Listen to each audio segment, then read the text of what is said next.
अस्सलामुअलैकुम dear students. उम्मीद करता हूँ कि आप सब लोग खैरियत से होंगे।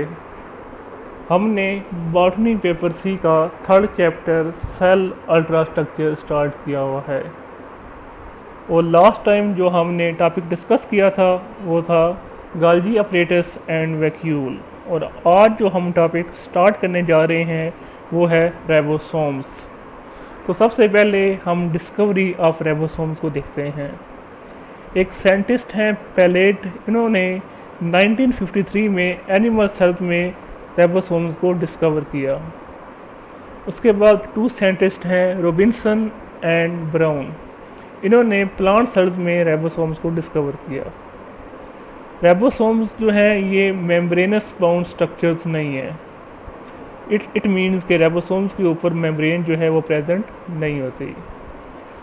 और जो रेबोसोम्स हैं ये प्रोटीन सिंथेसिस की फैक्ट्री कहलाई जाती है। कोई आप ये पूछे कि प्रोटीन सिंथेसिस की फैक्ट्री कौन सी है तो आपने कहना है रेबोसोम्स। और कोई अगर आपसे ये पूछ ले कि रेबोसोम्स की फैक्ट्री कौन सी है तो आपने बोलना है न्यूक्लियोलस। नेक्स्ट हम देख लेते हैं नंबर ऑफ रेबोसोम्स। एक बैक्टीरियल सेल्स के अंदर फ्यू थाउजेंड्स रेबोसोम्स जो हैं वो प्रेजेंट होते हैं, जबकि ह्यूमन लीवर सेल्स में फ्यू मिलियन रेबोसोम्स जो हैं वो प्रेजेंट होते हैं। ऐसे सेल्स जिनमें प्रोटीन सिंथेसिस ज़्यादा हो रही होती है, इट मीन्स उनमें जो नंबर ऑफ रेबोसोम्स होता है वो भी उन सेल्स में ज़्यादा होता है। ऐसे सेल्स जो कि प्रोटीन सिंथेसिस में एक्टिव होते हैं उनके अंदर प्रोमिनेंट न्यूक्लियोलाई जो है वो प्रेजेंट होता है। और ये जो न्यूक्लियोलाई है ये सिंथेसाइज करता है रेबोसोम्स को। हमने अभी डिस्कस भी किया था कि जो रेबोसोम्स की फैक्ट्री है वो है न्यूक्लियोलस। नेक्स्ट हम देख लेते हैं केमिकल कंपोजिशन ऑफ रेबोसोम्स। अगर हम बात करें रेबोसोम्स की तो रेबोसोम्स में equal amount of proteins and ribosomal RNA जो है वो प्रेजेंट होता है, तो इसलिए हम इनको रेबो न्यूक्लियोप्रोटीन भी बोलते हैं। अगर हम क्योंकि जो रेबोसोम्स हैं ये प्रोटीन और रेबोसोमल आरएनए से मिलकर बने होते हैं, तो अब हम प्रोटीन को डिस्कस करते हैं, फिर हम रेबोसोमल आरएनए को डिस्कस करेंगे। जो प्रोटीन होती है रेबोसोम्स में, उसमें a large number of lysine और आर्जिनिन अमाइनो एसिड्स जो हैं वो प्रेजेंट होते हैं। इन अमाइनो एसिड्स के ऊपर पॉजिटिव चार्ज होता है, जिसकी वजह से ये रेबोसोम्स को स्ट्रांगली नेगेटिव बनाते हैं।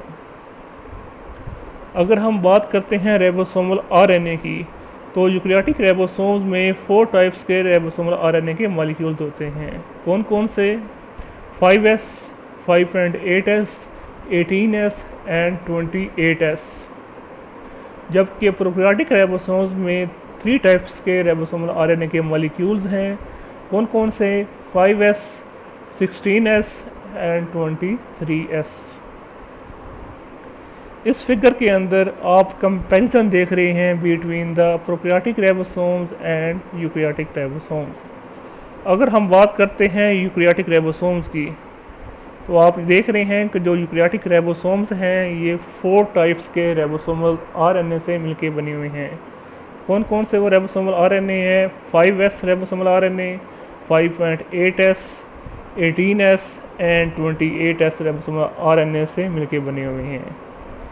जो स्मॉलर सब यूनिट है यूकैरियोटिक रेबोसोम्स का वो 18s रेबोसोमल आरएनए से मिलके बना हुआ है, जबकि जो लार्जर सब यूनिट है यूकैरियोटिक रेबोसोम्स का वो 5s, 5.8s and 28s ribosomal RNA से मिलके बना हुआ है। अगर हम बात करते हैं प्रोकैरियोटिक रेबोसोम्स की, तो हम देखते हैं जो प्रोकैरियोटिक रेबोसोम्स हैं वो 3 टाइप्स के रेबोसोमल आरएनए से मिलके बने हुए हैं। 5s, 16s and 23s। जो स्मॉलर सब यूनिट है प्रोकैरियोटिक रेबोसोम्स का वो 16s रेबोसोमल आरएनए से मिलके बना हुआ है, जबकि जो लार्जर सब यूनिट है वो 5s और 23s रेबोसोमल आरएनए से मिलके बना हुआ है। नेक्स्ट हम देख लेते हैं टाइप्स ऑफ रेबोसोम्स। रेबोसोम्स की 2 मेन टाइप्स हैं, फ्री रेबोसोम्स एंड बाउंड रेबोसोम्स।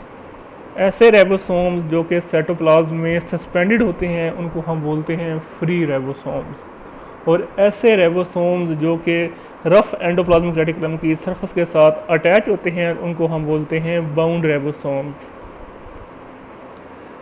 वो प्रोटीन जो कि फ्री रेबोसोम्स बनाते हैं, वो प्रोटीन जो है साइटोसोल के अंदर ही फंक्शन परफॉर्म करती है, और वो प्रोटीन जो कि बाउंड रेबोसोम्स बनाते हैं वो स्टोर हो जाती है आके in the inclusion of the membrane, और या फिर ये प्रोटीन जो है सेल के बाद जो है एक्सपोर्ट कर दी जाती है। कुछ सेल्स जो हैं वो स्पेशलाइज्ड होते हैं इन द प्रोटीन सिक्रीशन, जैसा कि पेंक्रियाज एंड अदर ग्लैंड्स।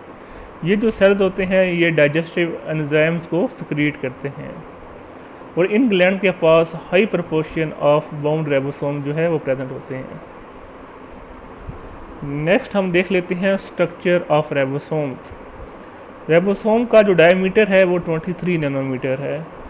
दोनों रेबोसोम जो टाइप्स हमने डिस्कस की, फ्री एंड बाउंड रेबोसोम्स, वो स्ट्रक्चरली आइडेंटिकल्स होते हैं और इंटरचेंजेबल भी होते हैं। और हर रेबोसोम्स के 2 सब यूनिट्स होते हैं, एक को हम बोलते हैं स्मॉलर सब यूनिट्स, दूसरे को हम बोलते हैं लार्जर सब यूनिट्स। अगर हम बात करते हैं यूकैरियोटिक रेबोसोम्स की, तो उसके अंदर जो स्मॉलर सब यूनिट होता है वो होता है 40S, जो लार्जर सब यूनिट होता है वो होता है 60S। ये दोनों सब यूनिट्स जो हैं ये मैग्नीशियम आयंस के ज़रिए जॉइन करते हैं, तो एक फंक्शनल 80S रेबोसोम जो है वो बनता है। अगर हम बात करते हैं प्रोकैरियोटिक रेबोसोम्स की, तो उसके में जो स्मॉलर सब यूनिट होता है वो होता है 30S, जबकि लार्जर सब यूनिट जो होता है वो होता है 50S। ये दोनों सब यूनिट्स जो हैं ये मैग्नीशियम आयंस के ज़रिए जॉइन करते हैं, तो एक फंक्शनल 70S जो है वो रेबोसोमल बनता है। हमने डिस्कस किया था कि जो रेबोसोमल सब यूनिट्स हैं ये कंस्ट्रक्ट होते हैं इन द न्यूक्लियोलस, और जो रेबोसोमल आरएनए है ये भी न्यूक्लियोलस में ही प्रोड्यूस होती है, जबकि जो प्रोटीन है इसकी सिंथेसिस होती है रेबोसोम्स के ऊपर, जो कि साइटोप्लाज्म में होती है या फिर ऑफ एंडोप्लाज्मिक रेटिकुलम की सरफेस के ऊपर होती है, और वहाँ से फिर ये इंपोर्ट की जाती है to the nucleolus. Protein synthesis के दौरान जो सेवरल रेबोसोम्स होते हैं वो एक ही मैसेंजर आरएनए के साथ आके अटैच हो जाते हैं, तो जिससे एक स्ट्रक्चर बनता है जिसको हम बोलते हैं पॉलीसोम। इस फिगर के अंदर आप देख रहे हैं ये एक मैसेंजर आरएनए आपको नज़र आ रहा है, और इसके ऊपर ये डिफरेंट जो हैं रेबोसोम जो आके अटैच हो गए हुए हैं, तो इस स्ट्रक्चर को हम बोलते हैं पॉलीसोम। ये बेसिकली ट्रांसलेशन का एक प्रोसेस है जिसमें प्रोटीन की सिंथेसिस होती है रेबोसोम्स के ऊपर फ्रॉम द मैसेंजर आरएनए, उसको हम बोलते हैं ट्रांसलेशन। इसमें एक स्टार्ट कोडॉन होता है, वहाँ से ये जो सिंथेसिस होती है वो शुरू होती है ट्रांसलेशन, जो कि है AUG, और जहाँ पे टर्मिनेशन कोडॉन यानी UAG या UGA कोडॉन जो है वो आ जाता है, तो वहाँ पे प्रोटीन सिंथेसिस है वो क्या होती है, टर्मिनेट हो जाती है। इस ट्रांसलेशन को हम जेनेटिक्स वाले पोर्शन में डिटेल में डिस्कस भी करेंगे। नेक्स्ट हम देख लेते हैं सिंथेसिस ऑफ रेबोसोम्स। यूकैरियोटिक रेबोसोम्स जो हैं ये न्यूक्लियोलस में सिंथेसाइज होते हैं। जो हमने डिस्कस किया था कि 4 टाइप्स के रेबोसोमल आरएनए प्रेजेंट होते हैं, उनमें से 18S, 28S और 5.8S जो हैं ये न्यूक्लियोलस में ही सिंथेसाइज होते हैं, जबकि जो 5S रेबोसोमल आरएनए है ये क्रोमोसोम पर सिंथेसाइज होता है, जो कि आउटसाइड द न्यूक्लियोलस प्रेजेंट होता है।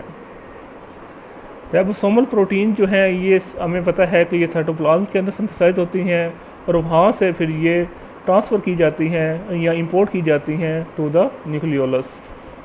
उसके बाद न्यूक्लियोलस जो है ये इन कंपोनेंट्स को यूज़ करके जो रेबोसोम का स्मॉलर और जो लार्जर सब यूनिट है उनको असेंबल करते हैं। लास्ट में हम देख लेते हैं फंक्शंस ऑफ रेबोसोम्स। रेबोसोम जो हैं ये इम्पॉर्टेंट रोल प्ले करते हैं in the translation process.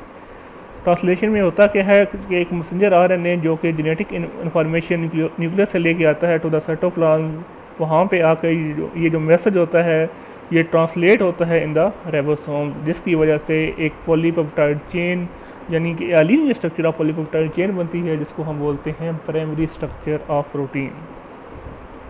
Next हम देख लेते हैं प्रोकैरियोटिक रेबोसोम्स और यूकैरियोटिक रेबोसोम्स का डिफरेंस। जो प्रोकैरियोट्स के राइबोसोम्स होते हैं वो स्मॉलर होते हैं as compared to the eukaryotes. इसके अलावा ये उनकी जो मॉलिक्यूलर कंपोजिशन होती है वो भी डिफरेंट होती है। ये जो डिसिमिलरिटी होती है इनके स्ट्रक्चर में ये फंडामेंटल है जो कि डिफ्रेंशिएट करती है प्रोकैरियोट्स को यूकैरियोट्स से। राइबोसोम में ये जो डिफरेंस है ये मेडिकली सिग्निफिकेंट भी है। सर्टन ड्रग्स जैसा कि एंटीबायोटिक्स जो हैं ये प्रोकैरियोटिक राइबोसोम्स को अफेक्ट कर सकती हैं, जबकि यूकैरियोटिक राइबोसोम्स को ये अफेक्ट नहीं कर सकती। तो उम्मीद करता हूँ कि आपको इस लेक्चर की समझ आई होगी। आज के लेक्चर में हमने राइबोसोम्स को डिस्कस किया। सबसे पहले हमने डिस्कवरी ऑफ राइबोसोम्स को डिस्कस किया, फिर हमने नंबर ऑफ राइबोसोम्स को डिस्कस किया, फिर हमने केमिकल कंपोजिशन ऑफ राइबोसोम्स को डिस्कस किया, उसके बाद हमने टाइप्स ऑफ राइबोसोम्स, उसके बाद हमने स्ट्रक्चर ऑफ राइबोसोम डिस्कस किया, फिर हमने राइबोसोम्स की सेंसेस इन यूकैरियोट्स को डिस्कस किया, और लास्ट में हमने फंक्शंस ऑफ राइबोसोम्स को भी डिस्कस किया। तो इंशाल्लाह नेक्स्ट लेक्चर के अंदर हम 2 ऑर्गेनेलीज जो कि रिमेनिंग ऑर्गेनेलीज हैं मैक्रोबॉडीज, जिसमें पैराऑक्सीजोम एंड ग्लाइऑक्सीजोम आता है, उसको डिटेल में डिस्कस करेंगे। तो तब तक के लिए अल्लाह निगहबान।